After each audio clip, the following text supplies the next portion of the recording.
माझं नाव सूरज आहे. मी नेहमीच असं ऐकलं होतं की लाडाने आणि प्रेमाने मुलांवर कधीकधी असा परिणाम होतो की ज्यामुळे त्यांना त्यांच्या डोळ्यातून रक्ताचे अश्रू ओघळावे लागतात. कदाचित ज्याने कोणी हे म्हटलं होतं ते अगदीच बरोबर म्हटलं होतं.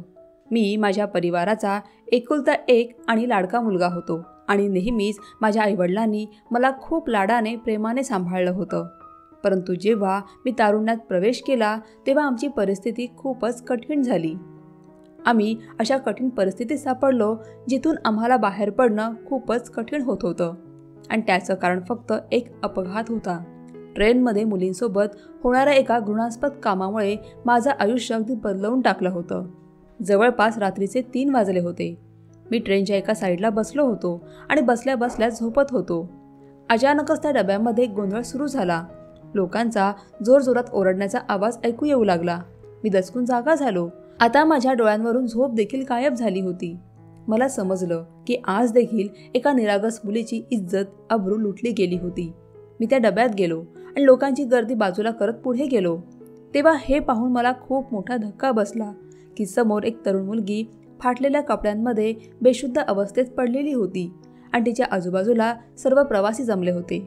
मुलीची आई तिच्या जवळ बसून खूप वाईट पद्धतीने रडत होती आणि तिच्या मुलीसोबत वाईट कृत्य करणाऱ्या त्या लोकांना रडून रडून शिव्याशाप देत होती. मला त्या बाईच्या कमी बुद्धीवर खूपच कीव आली. आपल्या मुलीला त्या अवस्थेत सांभाळण्याऐवजी ती त्या नराधमांना शिव्याशाप देत होती. मी माझा शर्ट काढला आणि त्या मुलीच्या अंगावर टाकला जेणेकरून तिचं शरीर झाकलं जाईल आणि जे लोक तिला अगदी निरखून पाहत होते त्या सगळ्यांच्या नजरेपासून मी त्या मुलीला वाचवू शकेन. या हेतूने त्या मुलीच्या अंगावर मी शर्ट टाकला. मी शर्ट टाकल्यानंतर त्या मुलीची आई एकदमच दचकली आणि मग जोरात ओरडू लागली. त्या मुलीची आई मला बघून जे काही बोलू लागली ते ऐकून माझं मन तीळ तुटलं. ती बोलत होती, हेच लोक आरोपी आहेत. हे लोक त्यांच्या खाण्यापिण्यामध्ये नशेचं औषध मिक्स करतात आणि आपल्या मुलींची इज्जत लुटतात. माझ्या त्या सहानुभूतीला माणुसकीला ती काहीतरी वेगळं समजत होती आणि बोलू लागली की हा आता पकडला जाईल त्यामुळे हा माझ्या मुलीचं शरीर झाकत आहे जेणेकरून आरोप त्याच्यावर येऊ नये. मी त्या बाईच्या त्या बोलण्यावर अगदी हैराण होऊन तिला पाहत होतो. इतकंच काय तर त्या ट्रेनमधले असलेले लोक देखील आम्हाला वाईट साईड बोलू लागले. आम्ही त्या ट्रेनमध्ये वस्तू विकणाऱ्या एका साईडला उभे होतो आणि सर्वजण अगदी टेन्शनमध्ये आलो होतो की अचानक सगळा आरोप हे लोक आमच्यावर का लावतायत. त्याच वेळेला ट्रेन एका स्टेशनवर थांबली आणि त्या गोंधळामुळे पोलीस ट्रेनमध्ये आले आणि लोकांनी सांगितल्याप्रमाणे ते सगळं प्रकरण आमच्या अंगाशी आलं आणि मग पोलीस अधिकारी आमचं काहीही ऐकून न घेता आम्हाला ओरडू लागले आणि बोलू लागले की तुम्ही लोक तुमच्या लायकीच्या बाहेर जाऊन वागत आहात. तुमची कमाई जास्त व्हावी त्यामुळे तुम्ही असे घाणेरडं काम करताय का? जर तुम्हा लोकांना वाटत असेल की तुम्ही सगळ्यांना वेडे बनवाल आणि मुलींसोबत हे असं घाणेरडं काम कराल तर हा तुमचा खूप मोठा गैरसमज आहे. यापुढे तुमच्यामधला कोणीही ट्रेनमध्ये चढणार नाही. जर तुम्हा लोकांना काही सामान विकायचं असेल तर तुम्ही स्टेशनवर उभं राहून सामान विकत जा. त्या पोलीस अधिकाऱ्याच्या त्या निर्णयामुळे आम्हा सर्वांना खूप मोठा धक्का बसला आणि मग आमचं टेन्शन अजूनच वाढू लागलं. मी त्या मुलीला जी माणुसकी दाखवली होती त्यामुळे मी स्वतःलाच वाईट साईड बोलू लागलो. कारण की ही दुनिया आता भल्या माणसाची राहिलीच नाही. जर आपल्याला कोणी मदत केली असेल तर त्याचे आभार मानण्याऐवजी लोक त्याच्यावरच आरोप लावतात. आम्ही आमच्याकडून त्यांना समजावण्याचा खूप प्रयत्न केला परंतु आमचं कोणीच काहीच ऐकलं नाही. इतकंच काय तर कोणी आमची मजबुरी देखील समजू शकला नाही की आम्ही गरीब लोक आहोत. त्यामुळे आम्ही आमच्या स्वतःच्या कमाईवर अशी लाथ कशी काय मारू शकत होतो. त्या स्टेशनवर आम्हा सर्वांना ट्रेनमधून खाली उतरवलं गेलं. ट्रेनमधून उतरताना मी त्या मुलीकडे पाहिलं जिच्यासोबत तो अपघात घडला होता. ती मुलगी आता शुद्धीवर आली होती आणि रडत रडत आपल्या आईसोबत बोलत होती. मी माझा शर्ट घेण्यासाठी त्या मुलीच्या जवळ गेलो तेव्हा तिचे असे काही शब्द माझ्या कानावर पडले. ती असं काही सांगत होती त्यामुळे मी सावध झालो. आम्ही ट्रेनमधून खाली उतरलो परंतु त्या मुलीचे शब्द माझ्या डोक्यात अगदी फिट बसले होते. तो माझ्या आयुष्यातला सर्वात कठीण काळ होता. माझं काम संपलं होतं आणि मी आता काहीच कमावण्याच्या लायकीचा राहिलो नव्हतो. मी एक गरीब कुटुंबातला मुलगा होतो. माझे वडील माझे आजोबा आमच्या घरातले सगळे हेच काम करायचे. सगळे लोक एकसारखेच काम करायचे आणि कमावण्याचा हा एकच मार्ग होता. आम्ही ट्रेनमध्ये चढून प्रवासांना खाण्यापिण्याच्या वस्तू विकून आमची कमाई करत होतो. मी माझ्या 5 बहिणींचा एकुलता एक भाऊ होतो. माझ्या आईवडिलांनी माझी प्रत्येक इच्छा पूर्ण केली होती. मी माझ्या कुटुंबातला सर्वात लाडका मुलगा होतो, कारण की मी 5 बहिणींचा एकच भाऊ होतो. त्यामुळे माझ्या बहिणी देखील माझ्यावर खूप प्रेम करायच्या. मी माझ्या परिवारातला सर्वात लहान मुलगा होतो. माझ्या 5ही बहिणी माझ्यापेक्षा मोठ्या होत्या आणि सगळ्यांची लग्न देखील झाली होती. मला शिकून मोठं होऊन यशस्वी बनायचं होतं. मला माझ्या वडिलांमध्ये आणि त्याच्या कामामध्ये काहीही इंटरेस्ट नव्हता. मला हा कोणताही एक चांगलं काम वाटायचं नाही आणि नाही या कामातून जास्त काही कमाई व्हायची. फक्त इतकीच कमाई व्हायची ज्यातून आपला नॉर्मल घरखर्च चालू शकत होता, परंतु त्यातून काहीही सेव्हिंग होत नव्हती. माझे वडील मला नेहमीच हे समजावण्याचा प्रयत्न करायचे की हा आपला कौटुंबिक कारभार आहे. माझे आजोबा, माझे पणजोबा नेहमीच ट्रेनमध्ये प्रवाशांना खाण्याचं सामान विकून कमाई करायचे आणि आमच्या घरी देखील खाण्यापिण्याची इतकी काही समस्या नव्हती. परंतु मला माझ्या वडिलांची ही गोष्ट खूप चुकीचं वाटायचं. आजकालच्या लोकांना पाहिलं तर लोकांच्या घरामध्ये प्रत्येक गोष्ट असायची. आता जमाना मॉडर्न झाला होता. लोक आता ब्रँडेड वस्तू खाणं, ब्रँडेड कपडे घालणं याला प्राधान्य द्यायचे, तर आम्ही मात्र खूपच साधारण लोक होतो. त्यामुळेच मी स्वतःला खूप गरीब समजायचो. त्यामुळेच मला हे काम इतकं काही पसंत नव्हतं. माझे वडील खूपच साधे, सरळ विचार करणारे होते. ते या दुनियेच्या चमकदमक गोंधळांपासून खूप वेगळे होते, कारण की जेव्हा ते तरुण होते तेव्हा हे जग इतकं काही मॉडर्न नव्हतं. आता जेव्हा मी तरुण झालो होतो तेव्हा आधीसारखा जमाना राहिला नव्हता. आधी सर्व काही साधं सोपं होतं, परंतु आता या दुनियेमध्ये एक वेगळाच रंग पसरला होता. माझ्या वडिलांची इच्छा होती की मी देखील तसंच आयुष्य घालवावं जसं याआधी त्यांनी त्यांचं आयुष्य घालवलं आहे. मी माझ्या आईवडिलांची खूप इज्जत करायचो आणि नेहमीच त्यांच्या आज्ञेचं पालन करायचो. परंतु माझी इच्छा होती की आमच्या येणाऱ्या आयुष्यात आम्ही आमचा व्यवसाय बदलावा. माझी इच्छा होती की मी अभ्यास करून माझं आयुष्य बदलावं, परंतु कदाचित देवाने माझ्या नशिबात हेच काम लिहिलं होतं. मी माझ्या आईवडिलांना खूप रिक्वेस्ट केली की त्यांनी मला शाळेत पाठवावं, परंतु माझ्या वडिलांनी माझ्या आनंदासाठी मला फक्त 5वीपर्यंत शाळेत पाठवलं. पण त्यानंतर मी माझ्या वडिलांकडे खूप हट्ट केला की मला आता हायस्कूलमध्ये अभ्यास करायचा आहे. परंतु माझे वडील मला हायस्कूलपर्यंत शिकवू इच्छित नव्हते, परंतु फक्त माझ्याच हट्टामुळे मी हायस्कूलपर्यंत शिकलो. जेव्हापर्यंत मी हायस्कूलमध्ये जात होतो माझ्या वडिलांनी माझ्याकडे कोणत्याच कामाचा हट्ट केला नाही. मी 10वीची परीक्षा दिली, परंतु त्यामध्ये मी खूप जास्त मेहनत करून देखील नापास झालो. मी स्वतः देखील खूपच टेन्शनमध्ये आलो, कारण की मी फक्त शाळेत जायचो. ट्युशनला पाठवण्यासाठी माझ्या वडिलांनी मला कधीच परवानगी दिली नाही, कारण आमच्याजवळ तेवढे पैसे नव्हते की मी माझ्या आईवडिलांच्या विरोधात जाऊन ट्युशनला जाऊ शकेन. मी अभ्यासात देखील इतका काही हुशार नव्हतो, त्यामुळेच माझा रिझल्ट काही चांगला यायचा नाही. परंतु मला अभ्यासाची खूप आवड होती. माझी उदासी आणि टेन्शन पाहून माझ्या वडिलांनी मला आधार दिला आणि बोलू लागले की तू पुन्हा एकदा परीक्षा दे. माझ्या वडिलांची अशी अजिबात इच्छा नव्हती की मी माझ्या आयुष्यात या गोष्टीला घेऊन पश्चाताप करावा. माझ्या आईवडिलांनी मला परमिशन दिली तेव्हा मी पुन्हा एकदा मेहनत सुरू केली, परंतु कदाचित माझ्या नशिबात शिक्षण लिहिलेलंच नव्हतं. पुढच्या वेळेला जेव्हा मी बोर्ड एक्झाम दिली तेव्हा बोर्ड एक्झामच्या काही दिवसांपूर्वी मी माझ्या छतावरून अचानकच पाय घसरून खाली पडलो. देवाचे आभार आहेत की त्याने माझं आयुष्य लिहिलं होतं, नाहीतर तो अपघात इतका खतरनाक होता की माझा जीव देखील गेला आणि मला आता ठीक होण्यासाठी जवळपास 1 ते 1.5 महिना लागणार होता. डॉक्टरांनी मला पूर्णपणे आराम करायला सांगितलं होतं. त्यामुळे माझी इच्छा असून देखील मी ती परीक्षा देऊ शकलो नाही. त्या अपघातानंतर माझं मन खूपच उदास झालं होतं. त्यानंतर माझ्या आईवडिलांनी जेव्हा मला शिकण्यासाठी सांगितलं तेव्हा मी सरळ नकार दिला. माझे वडील मला शिकण्यासाठी नकार तर देत होते, परंतु जेव्हा मी हट्ट करायचो तेव्हा ते माझ्या होला हो करायचे, कारण की मी त्यांचा लाडका मुलगा होतो आणि ते माझी प्रत्येक वाईट गोष्ट चांगली समजायचे. आणि मी या हकीकतला एक्सेप्ट केलं की माझ्या नशिबात देखील तेच काम आहे जे काम माझे बाबा, माझे आजोबा, माझे पणजोबा करायचे. त्यामुळेच मी कितीही प्रयत्न केला तरी मी आता शिक्षण घेऊ शकत नाही. जर मी माझ्या निर्णयावर ठाम असतो तर कदाचित आज मी शिकलो असतो आणि एके दिवशी यशस्वी देखील झालो असतो, परंतु मी तेव्हा हार मानली होती आणि मी माझ्या वडिलांच्या मेहनतीचा पैसा असा बर्बाद करू इच्छित नव्हतो. जेव्हा मी रिकवर झालो तेव्हा मी माझ्या वडिलांसोबत ट्रेनमध्ये सामान विकायला सुरुवात केली.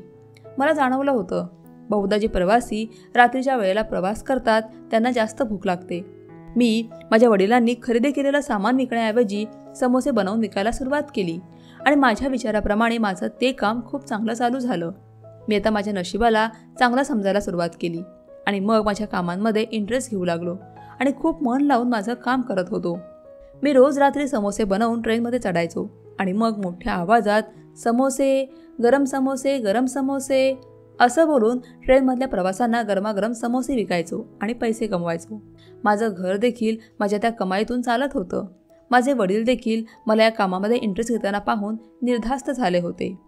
मला आधी वाटायचं की हे काम अजिबातच उपयोगाचं नसेल, परंतु जेव्हा मी स्वतः पैसे कमावू लागलो तेव्हा मला अंदाज आला की मेहनत करून जे काही काम केलं जातं त्यामध्ये कधीही निराशा मिळत नाही.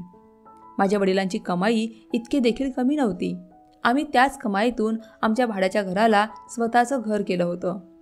आमचं घर खूप छोटं होतं, परंतु तरी देखील परिस्थिती कशी ना कशी भागवत होतो. माझ्या वडिलांनी माझ्या बहिणीचं लग्न अगदी साध्या पद्धतीने केलं होतं आणि आम्ही अगदी शांततेत आमचं आयुष्य घालवत होतो. माझ्या 5ही बहिणी त्यांच्या सासरी खूप खुश होत्या. असंच ट्रेनचा मोठमोठा प्रवास करून आमची कमाई चांगली व्हायची. मी साफसफाईची खूप काळजी घ्यायचो आणि माझे समोसे देखील खूप टेस्टी बनवायचो. आता माझं घर मी बनवलेल्या समोसांची विक्री करून चालत होतं. पण कधीकधी देव त्याच्या भक्तांची परीक्षा घेतो आणि त्यांच्या संयमाची परीक्षा घेतो. माझ्यासोबत देखील असंच झालं. जेव्हा मी माझ्या कमाईमुळे खुश होऊ लागलो तेव्हा माझं काम बंद झालं आणि अचानकच ट्रेनमध्ये हे असे अपघात होऊ लागले की त्यामुळे सगळे प्रवासी घाबरू लागले आणि ट्रेनमध्ये प्रवास करणाऱ्यांची संख्या कमी होऊ लागली. मला पहिले तर समजत नव्हतं, परंतु जेव्हा आमची परिस्थिती वाईट होत गेली तेव्हा मला अंदाज आला होता की आता पुढे काय होणार आहे आणि त्यामुळेच माझं मन खूप उदास झालं होतं. ट्रेनमध्ये रोज कोणत्या ना कोणत्या मुलीसोबत हे असं चुकीचं काम व्हायचं. पहिल्यांदा जेव्हा घडलं तेव्हा लोक त्या मुलीलाच वाईट बोलू लागले. काही लोक बोलू लागले की ती मुलगी सारखं सारखं वॉशरूमकडे जात होती आणि त्याच मुलीने कोणत्या तरी प्रवाशाला इशारा केला असेल आणि मग त्याने तिच्यासोबत हे असं काही कृत्य केलं असेल. लोकांनी त्या मुलीला कॅरेक्टरलेस सिद्ध केलं. माहीत नाही ती मुलगी कोण होती, माहीत नाही ती मुलगी कशी होती आणि कशी नाही. त्याबद्दल तर मी तुम्हाला सांगू शकत नाही, कारण की तो पहिला अपघात होता. परंतु मी त्या मुलीला पाहून हैराण झालो, कारण की ती खूप वाईट पद्धतीने रडत होती आणि खूप घाबरली होती. माझं मन मानत नव्हतं की ती मुलगी अपराधी आहे, कारण की मी देखील पाहिलं होतं. ट्रेनमध्ये प्रवास करणाऱ्या हजारो लोकांना पाहत होतो. ट्रेनमध्ये वेगवेगळ्या प्रकारची लोक प्रवास करायचे. सभ्य आणि कॅरेक्टरलेस मुलींचे एक्सप्रेशन, हावभाव कसे असायचे हे मला चांगलंच माहीत होतं. आणि त्यातही जर हे सर्व त्या मुलीच्या मर्जीने झालं असतं तर तिने इतका हंगामा केलाच नसता किंवा तिला तो हंगामा करण्याची गरज नव्हती. ती मुलगी खूपच घाबरली होती आणि त्याच भीतीने तिने आरडाओरडा केला होता, ज्यामुळे सगळ्यांना समजलं होतं की तिच्यासोबत हे असं वाईट कृत्य झालं आहे. परंतु सर्व आरोप त्या मुलीवरच लावला गेला. परंतु काही समजदार लोक त्या ट्रेनमध्ये हजर होते. त्या लोकांनी वाईट पुरुषांनाच खडे बोल सुनावले, परंतु त्या गोष्टीने कोणाला काही फरक पडत नव्हता आणि मग तो परिवार त्यांचं स्टेशन आल्यावर ट्रेनमधून खाली उतरले. त्या दिवशीचा तो मुलीसोबत घडलेला प्रसंग खूपच फेमस झाला. मला त्या मुलीबद्दल खूप वाईट वाटत होतं, परंतु मी काहीही करू शकत नव्हतो. मला वाटलं की ही गोष्ट काही वेळानंतर सगळे विसरून जातील. परंतु पुढच्या रात्री ट्रेनमध्ये पुन्हा तोच अपघात घडला आणि या वेळेला त्या मुलीने काहीच गोंधळ घातला नाही, कारण तेव्हा तर त्या मुलीची अवस्था पाहून ट्रेनमध्ये उपस्थित असलेल्या एका प्रवाशानेच गोंधळ घातला. त्या मुलीची अवस्था खूपच सिरियस झाली होती. माहीत नाही तिची ती अवस्था कोणी केली होती आणि यावेळी देखील आरोपी कोण आहे, हे सर्व कोण करत आहे याबद्दल देखील काहीही समजत नव्हतं. मग त्या मुलीकडचं कुटुंब देखील त्यांचं स्टेशन आल्यावर ट्रेनमधून खाली उतरलं आणि मग हे असं नेहमीच होत गेलं. एकानंतर एका मुलीसोबत ट्रेनमध्ये हे असं वाईट कृत्य घडू लागलं आणि रोजच्या रोज ट्रेनमध्ये असाच गोंधळ घातला जायचा. रोज कोणत्या ना कोणत्या मुलीसोबत हा असा घाणेरडा खेळ खेळला जात होता. शहरातल्या इतक्या सगळ्या प्रवाशांमधून नक्की आरोपी कोण आहे हे शोधणं खूप कठीण काम होतं. परंतु हे तर नक्की होतं की जो कोणी होता तो रोजच्या रोज ट्रेनमधून प्रवास करत होता किंवा कदाचित त्या ट्रेनमध्ये उपस्थित असलेला पोलीस कॉन्स्टेबल देखील हे करू शकत होता. प्रत्येक वेळेला मुलगी वॉशरूममध्ये भेटायची आणि तिची अवस्था खूपच खराब असायची आणि आता सततच्या या अपघातांवर प्रवाशांनी पोलिसांना यावर काहीतरी ॲक्शन घ्यायला सांगितली. पोलीस देखील हैराण झाले होते, कारण की पोलीस नेहमीच त्या ट्रेनमध्ये उपस्थित असताना देखील त्या आरोपीला पकडण्यात अयशस्वी व्हायचे. रात्री जेव्हा प्रवास करणाऱ्यांना जर वॉशरूमला जायचं असेल तेव्हा त्या लोकांना अडवलं देखील जाऊ शकत नव्हतं. हैराण करणारी गोष्ट ही होती की ट्रेनमध्ये वॉशरूम आणि दरवाजाच्या आसपास खूप सारे लोक हजर असायचे, तरी देखील हे असं वाईट कृत्य घडायचं. तो जो कोणी होता तो खूपच हुशारीने हे सर्व काही काम करत होता. प्रवाशांमध्ये आता भीती निर्माण झाली होती आणि ट्रेनमध्ये घडणाऱ्या या अपघाताबद्दल सगळीकडे चर्चा होऊ लागली. जे लोक गरीब होते किंवा ज्यांची इतर वाहनाने प्रवास करण्याची ऐपत नव्हती त्यांना नाईलाजाने ट्रेनमधला प्रवास करावा लागायचा. परंतु रोज नेहमीच मुलींसोबत हे असे अपघात घडतच होते. या सगळ्याचं मला खूपच वाईट वाटायचं आणि माझी इच्छा होती की लवकरात लवकर आरोपी पकडला जावा. पण इथे आरोपी कुठे पकडले गेले होते? उलट सर्व आरोप आमच्यावरच लागला गेला होता आणि आमच्यासारख्या वस्तू विकणाऱ्या गरीब लोकांवर या अपघातामुळे खूप कठीण प्रसंगाचा सामना करावा लागत होता. आणि मला धक्का तर तेव्हा बसला जेव्हा एका मुलीला सहानुभूती दाखवण्यासाठी मी माझ्या अंगावरचा शर्ट काढून तिच्या अंगावर टाकलं. बस तेव्हापासूनच त्या अपघातांचा आरोप आम्हा लोकांवर लादला गेला. सगळ्यांना हा संशय होता की आम्ही वस्तू विकणाऱ्यांमधलंच कोणीतरी एक हे असं कृत्य करत आहे. कारण की जेव्हा कधी मुलीसोबत हा असा अपघात घडायचा तेव्हा ती बेशुद्ध व्हायची. त्यामुळेच सगळ्यांना असं वाटायचं की आमच्यापैकी कोणीतरीच हे असं वाईट कृत्य करत आहे. मला देखील असंच वाटू लागलं की कदाचित बेशुद्ध होण्याचं औषध त्या मुलीच्या खाण्यामध्ये मिक्स तर आमच्यापैकीच कोणीतरी करत असेल. परंतु ही आम्हाला काळजीत टाकणारी गोष्ट होती. आरोपी तर कोणी दुसराच होता, परंतु यावेळेला तो आरोप माझ्यावर आला होता. त्यामुळेच आमच्या 2 वेळच्या जेवणाचे देखील वांदे होऊ लागले. पहिले तर आम्हाला ट्रेनमध्ये चढूच देत नव्हते आणि मग त्यानंतर जरा मी कसंबसं करून ट्रेनमध्ये चढायचो तेव्हा आमच्याकडून कोणीही काहीच खायला घेत नव्हतं. आमचा तर उदरनिर्वाह समोसे आणि सामान विकूनच होत होता आणि तेच झालं ज्याची आम्हाला भीती होती. त्या सगळ्याचा आरोप आम्हा लोकांवर आला. पोलिसांनी आम्हाला सक्त ताकीद दिली होती की आम्ही आता ट्रेनमध्ये सामान विकण्यासाठी जाऊ शकत नाही, कारण की या अपघातानंतर ट्रेनमध्ये प्रवाशांची संख्या खूपच कमी होऊ लागली आणि या गोष्टीचा परिणाम रेल्वेच्या कमाईवर होऊ लागला. कदाचित त्यांनी देखील योग्य निर्णय घेतला होता, परंतु आम्हाला आता लोक खूप घाबरू लागले आणि आमच्याकडून कोणतीही गोष्ट खरेदी करत नव्हते. लोकांचा आमच्यावरचा विश्वास उडत चालला होता. आम्ही लोकांना अगदी विनंती करून करून आमच्या वस्तू द्यायचो, परंतु तरी देखील ते आमच्याकडून त्या वस्तू विकत घेण्यास नकार द्यायचे. परंतु त्या दिवशी जेव्हा मी ऐकलं की ती मुलगी तिच्या आईला सांगत होती की त्या रात्री अचानकच माझं डोकं गरगरू लागलं, मला उलटीसारखं होऊ लागलं, माझ्या पोटामध्ये थोडी गडबड होऊ लागली आणि त्यामुळेच मी धावत धावत वॉशरूमकडे गेले. तर तिथे 2 पुरुष ज्यांनी काळे कपडे घातले होते आणि ते खूप जास्त धिप्पाड आणि उंच होते त्यांनी मला पकडलं आणि त्यानंतर माहीत नाही ती मुलगी तिच्या आईला काय काय सांगत होती. परंतु माझ्या डोक्यामध्ये ते काळे कपडे घालणारे 2 पुरुष फिरू लागले आणि मला खात्री पटली की ते जे कोणी होते परंतु आमच्यापैकी नक्कीच कोणी नव्हते. शेवटी आमच्यासारखे गरीब लोक स्वतःच्याच कमाईवर असं लात मारू शकत नव्हतो, कारण की आमचं घर या सर्व कमाईतूनच चालत होतं. त्यामुळे आम्ही लोक असं का बरं करणार होतो? माहीत नाही ते लोक असं काय करत होते की ज्यामुळे मुलगी स्वतः उठून वॉशरूमकडे धावत धावत जायच्या आणि त्यांचा शिकार व्हायच्या. परंतु जर मी ही गोष्ट कोणालाही सांगितली असती तेव्हा ऐकणारा हेच बोलला असता की मी स्वतःला वाचवण्यासाठी असं काही बोलत आहे. DIG साहेब आणि स्वतः पोलीस त्या मुलीचं बोलणं ऐकून देखील हेच बोलू लागले की या सामान विकणाऱ्यांपैकीच कोणीतरी आहे जो काळे कपडे घालून त्या मुलींना शिकार बनवतो.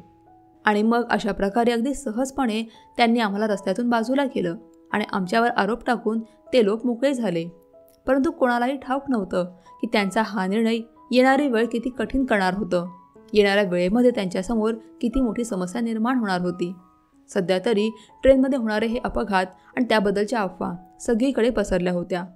लोक स्वतःच्या तरुण मुलींना प्रवासात नेण्यासाठी घाबरू लागले आणि त्यामध्ये नाव आमचंच आलं होतं की आम्हीच लोक जे खाण्यापिण्याच्या वस्तू विकतात ते सर्व हे करत आहेत. आम्हाला जे कोणी ओळखीचे मिळायचे तेव्हा ते आम्हाला उलटसुलट प्रश्न विचारायचे. जेव्हा मी कामाला जायला सुरुवात केली होती तेव्हाच माझ्या आईने आमच्या परिसरातल्या एका मुलीसोबत माझं लग्न ठरवलं होतं. जेव्हापासून हे असे अपघात होऊ लागले, असे प्रसंग घडू लागले, तेव्हापासूनच माझ्या लग्नाची देखील तयारी सुरू झाली होती. माझं घर तर समोसे विकूनच चालत होतं, कारण की माझ्या वडिलांनी आता काम करणं सोडून दिलं होतं आणि ते एकदम फ्री होऊन घरात बसायचे. माझा पूर्ण परिवार टेन्शनमध्ये होता. माझ्या बहिणींचं तर लग्न झालं होतं. माझ्या 4ही बहिणी दुसऱ्या शहरात राहत होत्या, तर एक बहीण आमच्या शहरात राहत होती. आता माझ्या आईवडिलांची तब्येत देखील खराब राहू लागली. माझी आई देखील नेहमीच आजारी असायची आणि तिची औषधं नेहमीच चालू असायची. माझं लग्न आता डोक्यावर आलं होतं. माझ्याजवळ आता 1 रुपया देखील शिल्लक राहणार नव्हता, कारण की आमचं ट्रेनमध्ये सामान विकण्याचं काम हे असं काम होतं जिथे फक्त खर्च व्हायचं, सेविंग काहीच होत नव्हती. जर काही सेविंग राहिली असती तर ती सेविंग या अशा कठीण प्रसंगात कामी आली असती. आणि आता आमची अवस्था अशी झाली होती की आम्ही कोणाकडूनही सारखी मदत घेऊ शकत नव्हतो. माझ्या वडिलांची तर टेन्शनमुळे खूपच वाईट अवस्था झाली आणि मग नाईलाजाने मी माझ्या आईला सांगून माझं लग्न काही महिन्यासाठी थांबवायला सांगितलं.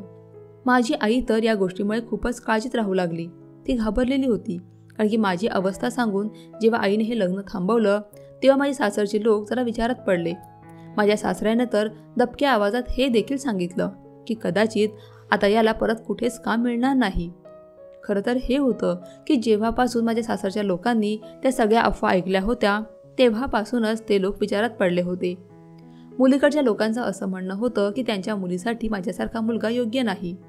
ते लोक मला असा मुलगा समजत होते की ज्याचं कॅरेक्टर चांगलं नाही. माझ्या आईला भीती वाटू लागली की हे नातं तुटणार तर नाही ना, आणि मला याची काळजी होती की आता माझं घर कसं चालणार. मी आता माझ्याजवळ जे पैसे शिल्लक होते त्यातून समोसे बनवून दवाखान्याच्या बाहेर आणि शाळेच्या बाहेर विकायला सुरुवात केली. मला वाटू लागलं की हे सर्व केल्यामुळे माझी अडचण दूर होईल, सगळं काही ठीक होईल. परंतु ते खूपच कठीण काम होतं आणि सुरुवातीला तर मला कुठेच उभं राहायला जागा दिली जात नव्हती.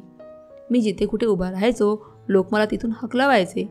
आणि जेव्हा मला एका शाळेच्या बाहेर उभं राहायला जागा मिळाली तेव्हा शाळेतल्या लोकांनी माझ्या समोस्यांना इतकं काही प्राधान्य दिलं नाही. मला शक्य असलेले सर्व प्रयत्न करून पाहिले, परंतु रोजच्या रोज माझे समोसे फुकट जायचे. मी ते उरलेले समोसे घरी घेऊन यायचो आणि मग त्यांना असंच गरिबांमध्ये वाटून टाकायचो. मला माझ्या नशिबावर खूप रडू येत होतं. मला आता पुन्हा तेच दुःख सतावू लागलं की जर मी शिकलो असतो तर आज मला हा दिवस पाहावा लागला नसता. ट्रेनमध्ये वर्षानुवर्षे चालणारा आमचा व्यवसाय अचानक बंद पडला होता. कदाचित माझं नशीबच वाईट होतं की मला कुठेच काम मिळत नव्हतं. मी ठिकठिकाणी नोकरी शोधण्याचा प्रयत्न केला, परंतु कुठेही मला नोकरी देखील मिळत नव्हती, कारण की नोकरी करण्यासाठी कोणत्या तरी ओळखीची गरज होती. माझे वडील आणि माझा पूर्ण कुटुंब ट्रेनमध्येच काम करत होता, त्यामुळे आमची जास्त कोणाची ओळख देखील नव्हती. घरामध्ये आता उपाशी राहण्याची वेळ आली. माझ्या सासरच्या लोकांनी देखील लग्न तोडून टाकलं आणि त्यांनी त्यांच्या मुलीचं लग्न दुसऱ्या ठिकाणी लावून दिलं. माझे आईवडील एका कोपऱ्यात बसून स्वतःला दोष देऊ लागले. त्यांना आता पश्चाताप होऊ लागला की त्यांनी मला शिकवण्याऐवजी या ट्रेनच्या कामांमध्ये लावलं होतं, ज्यामुळे आपल्यावर आज ही वेळ आली होती. आता मी माझ्या त्या अवस्थेमुळे अगदी थकून गेलो होतो. एके रात्री मी देवाकडे हात जोडून प्रार्थना करू लागलो की देवा, माझं आयुष्य सोपं कर.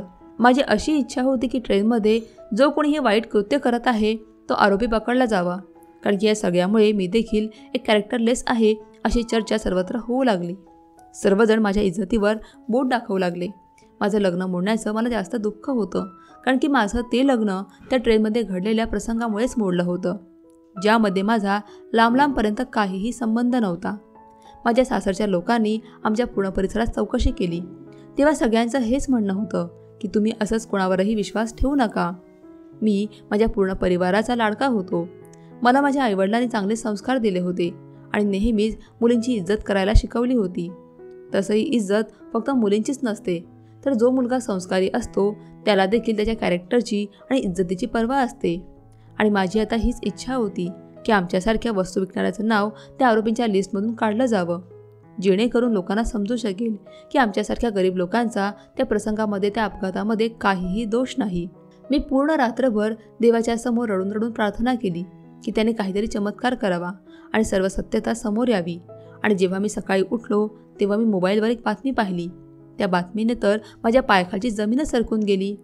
बातमीमध्ये असं दाखवलं गेलं होतं की खूप आधीपासून ट्रेनमध्ये मुलींची इज्जत लुटली जात होती आणि त्याचा आरोप ट्रेनमध्ये सामान विकणाऱ्या लोकांवर लावला गेला होता.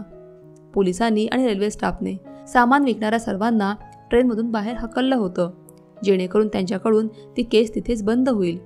परंतु काही दिवस गेल्यानंतर पुन्हा एकदा तोच प्रसंग घडला.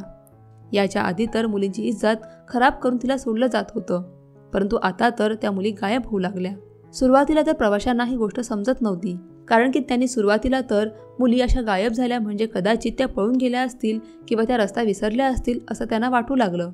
परंतु जेव्हा हे आता रोजच्या रोज घडू लागलं तेव्हा लोकांना समजलं की याआधी मुलींची फक्त इज्जत लुटली जात होती, आता तर ते आरोपी रातोरात त्या मुलींना किडनॅप देखील करू लागले. आता आम्हा वस्तू विकणाऱ्यांचं नाव आरोपींच्या लिस्टमधून बाहेर आलं होतं.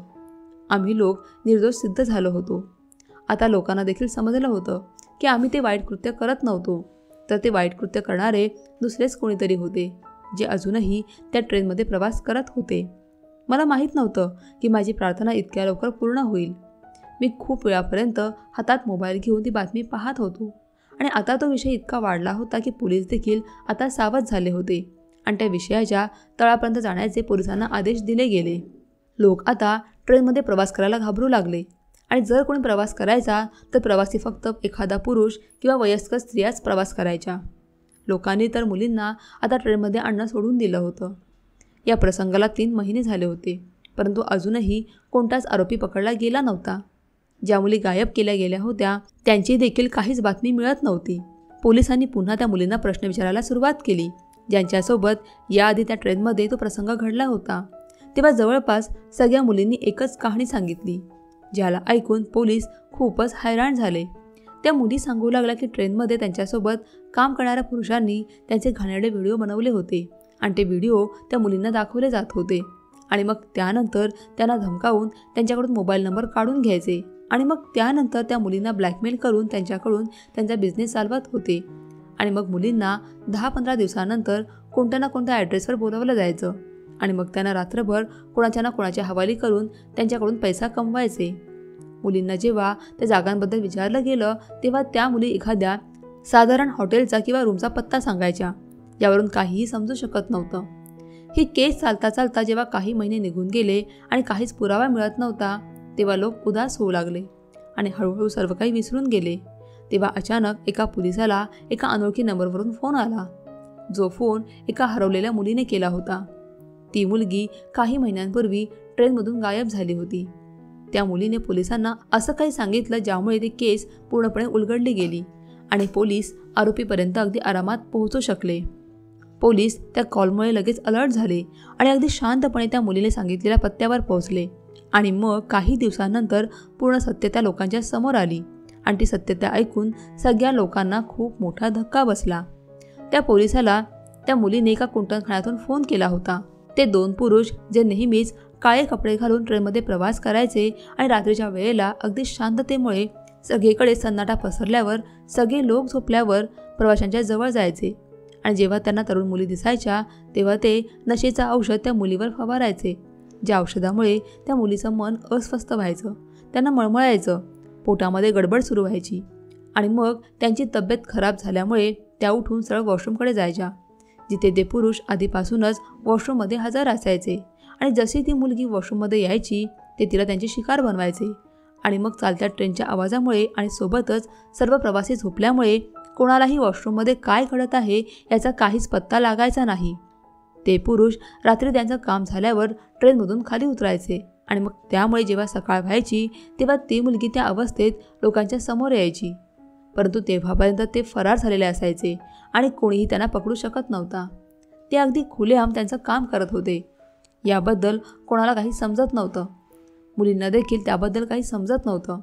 त्यामुळे मुली देखील त्यांना पाहू शकत नव्हत्या, कारण की त्या तेव्हा नशेमध्ये असायच्या. त्यामुळे त्या त्यांच्याबद्दल काहीही सांगू शकत नव्हत्या आणि मग त्यानंतर तेच पुरुष त्या मुलींना नंतर ब्लॅकमेल करायचे आणि मग आपली सगळ्यांसमोर इज्जत झाली या भीतीने त्या मुली त्या पुरुषांच्या सांगण्यावरून स्वतःच्या कुटुंबातील लोकांना बेशुद्धीचं औषध द्यायच्या आणि मग त्यांनी सांगितलेल्या पत्त्यावर पोहोचायच्या आणि स्वतःला त्यांच्या स्वाधीन करायच्या. हे सगळं काही इतकं लपून छपून आणि शांततेत घडत होतं की ज्यामुळे याबद्दल कदाचित कोणाला काही समजलं नसतं. परंतु जेव्हा ही खबर सगळीकडे पसरली आणि पोलिसांना मदत करण्याच्या हेतूने त्या मुलीने पोलिसांना हे सर्व काही सांगितलं आणि मग पोलीस देखील त्या मुलीने सांगितलेल्या पत्त्यावर पोहोचले आणि मग छापा मारला आणि तो कुंटणखाना चालवणाऱ्या सर्व पुरुषांना स्त्रियांना स्वतःच्या ताब्यात घेतलं, जे या कृत्यामध्ये सामील होते. या कृत्यामध्ये ते 2 पुरुष सामील होते जे ट्रेनमध्ये मुलींची इज्जत लुटायचे. त्या कुंटणखान्यामध्ये सगळ्या मुली सापडल्या होत्या ज्या ट्रेनमध्ये प्रवास करताना किडनॅप झाल्या होत्या. पोलिसांनी जेव्हा अधिक तपास केला तेव्हा समजलं की तो एक कुटुंब होतं ज्यामध्ये त्या कुटुंबातले सगळे पुरुष आणि स्त्रिया मिळून तो धंदा चालवत होते. ते त्यांच्याच परिसरातल्या मुलींवर हात टाकून लोकांच्या नजरेत येऊ इच्छित नव्हते. त्यामुळेच त्यांनी ट्रेनमध्ये प्रवास करणाऱ्या मुलींना त्यांचा निशाणा बनवला. ते त्यानंतर त्या मुलींबद्दल सगळी माहिती काढायचे आणि मग फोनचा वापर करून त्या मुलींना दुसऱ्या एका शहरातल्या अय्याश पुरुषांना विकायचे आणि त्यांच्याकडून पैसे कमवायचे आणि त्यातून त्यांनी खूप सारा पैसा कमवला. आता या सगळ्या प्रसंगानंतर मला ट्रेनमध्ये समोसे विकण्याची अजिबात इच्छा नव्हती. माझ्या आईने माझ्या बायकोसाठी जे काही दागिने बनवले होते ते दागिने मी विकून माझ्यासाठी एक ठिकाणी छोटं दुकान उघडलं आणि तिथे मी समोसे बनवून विकू लागलो. आणि आता मी हळूहळू इतर वस्तू देखील माझ्या दुकानात ठेवू लागलो, ज्यामुळे माझं दुकान खूप चांगल्या पद्धतीने चालू लागलं आणि मला पैसा देखील चांगला मिळू लागला. कदाचित देवाने माझी प्रार्थना ऐकली होती, त्यामुळेच माझं आयुष्य आता बदललं होतं. माझे समोसे आता इतके फेमस झाले होते की लोक माझ्या दुकानावर समोसे खाण्यासाठी लांबून लांबून येऊ लागले आणि मग काही महिन्यातच माझी कमाई खूपच वाढू लागली. तेव्हा मी माझं छोटंसं दुकान एका कॅन्टीनमध्ये बदललं. इथे लोक बसून समोसा, चहा वगैरे प्यायचे आणि सोबतच गरमीच्या मोसममध्ये कोल्ड्रिंक, आईस्क्रीम असं काही खायचे. मी माझ्या कॅन्टीनमध्ये आता 2 नोकर देखील कामाला ठेवले आहेत, जे आता कस्टमरला समोसे सर्व करतात. आता हळूहळू माझी परिस्थिती सुधारू लागली आणि सगळं काही ठीक झालं. त्यानंतर माझं लग्न देखील एका चांगल्या आणि समजूतदार मुलीसोबत झालं. मी आता माझं आयुष्य खूप चांगल्या पद्धतीने घालवत आहे आणि मी माझ्या कुटुंबासोबत आणि माझ्या बायकोसोबत खूप खुश आहे. मित्रांनो, जर तुम्हाला ही कथा आवडली असेल तर व्हिडिओला लाईक करा आणि अशा छान छान कथा पाहण्यासाठी चॅनलला सबस्क्राईब करा. धन्यवाद.